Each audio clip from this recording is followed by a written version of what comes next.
When you really stop and think about it, the story of humanity is, well, it's pretty wild. We went from being just scattered atoms, cosmic dust really, to becoming the dominant species running this entire planet.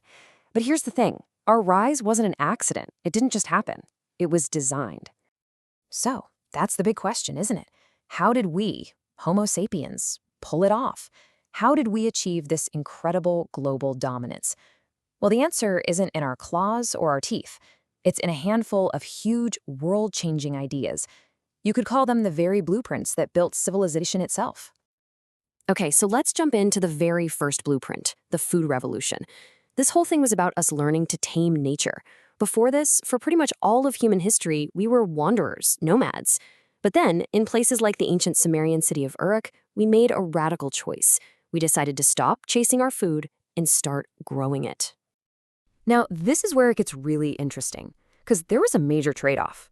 We tend to think of progress as just getting better and better, but farming came at a really surprising cost. We literally got smaller.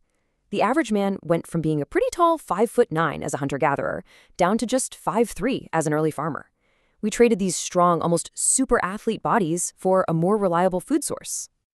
So why on earth would we make that trade? Well, the answer is this number right here, 50,000. That sacrifice we made in our own height allowed for a huge explosion in our numbers. Agriculture could support a city like Uruk with 50,000 residents, a number that would have been absolutely unimaginable for a hunter-gatherer tribe. This was the critical mass we needed to invent this city. Okay, so that leads directly to the next big problem. You've now got 50,000 people all living on top of each other. How do you keep it from turning into total chaos? You need a new blueprint, a blueprint for order, and two very different, competing ideas popped up to try and solve this. The first solution came out of Babylon, top-down absolute law. King Hammurabi's code was, let's just say, brutally direct. If a man destroys the eye of another man, they shall destroy his eye.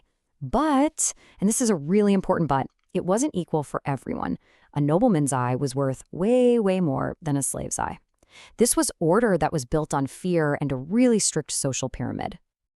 But then, over in Greece, they were experimenting with a totally different blueprint, Athenian democracy.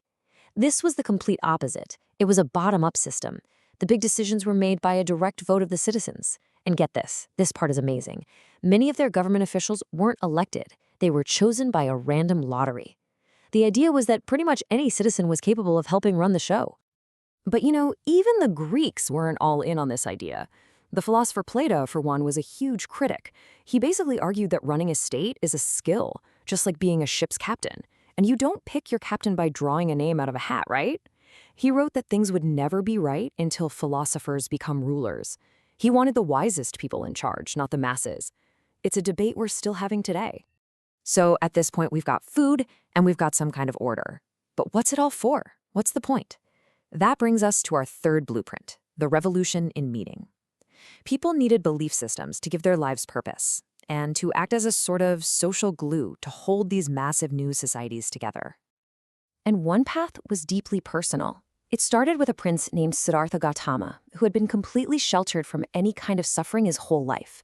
But when he finally saw old age, sickness, and death for the first time, it shook him to his core. So he left everything behind to find an answer to it all. His personal search led him to enlightenment. He became the Buddha, and he offered a new blueprint for inner peace to millions of people. Over in ancient China, you had these two powerful and almost opposite ways of thinking about how to live a good life. On one hand, you had Confucianism, which was all about looking outward. It focused on social harmony. If everyone does their duty, respects their elders, and plays their part, society will be stable and strong. But then you had Taoism, which was all about looking inward. It wasn't about your duty to society, but about finding your own personal balance and getting in tune with the natural flow of the universe, what they called the way. All right, time for our final blueprint. So we've built these amazing cities that are stable, orderly, and meaningful. What's the next step? Well, you have to think bigger. The last revolution was about scale. How do you connect all these different places and start thinking beyond your own city walls to create a truly interconnected world? One answer was just sheer, overwhelming force. And Alexander the Great is the poster child for this.